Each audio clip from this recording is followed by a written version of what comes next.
বন্ধুরা, আমি আজকে আবার চলে আসলাম আপনাদের সাথে নতুন একটা রেসিপি নিয়ে। আমি কাতলা মাছের মাথা দিয়ে পাতাকপি দিয়ে বানাবো। আমি কিভাবে বানাচ্ছি আপনারা দেখতে থাকুন। কাতলা মাছের মাথাটা আমি ধুয়ে পরিষ্কার করে নিয়েছি। আমি হলুদ গুঁড়ো দিয়ে দিচ্ছি, লঙ্কা গুঁড়ো দিয়ে দিচ্ছি, ভালো করে মিক্স করে নেব।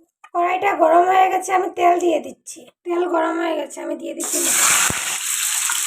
মাথা ফ্রাই হয়ে গেছে, আমি নামিয়ে নেব। এগুলো নামানো হয়ে গেছে, আমি সম্বাসের জন্য পেঁয়াজ কুচি দিয়ে দিচ্ছি, পাতা দিয়ে দিচ্ছি, আলুগুলো দিয়ে দিচ্ছি, পাতাকপিগুলো দিয়ে দিচ্ছি,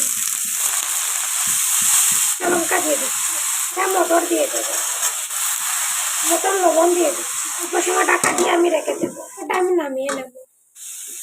হলুদ গুঁড়ো দিয়ে দিচ্ছি, জিরের গুঁড়ো দিয়ে দিচ্ছি, একটু ভালো করে মিক্স করে নেব। আমি রাখা মাছগুলো দিয়ে দেবো, নাড়িয়ে আমি অল্প সময় এইভাবে আমি রেখে দেবো। যে বানানো আমার হয়ে গেছে, দিয়ে আমি এখন নামিয়ে নেব।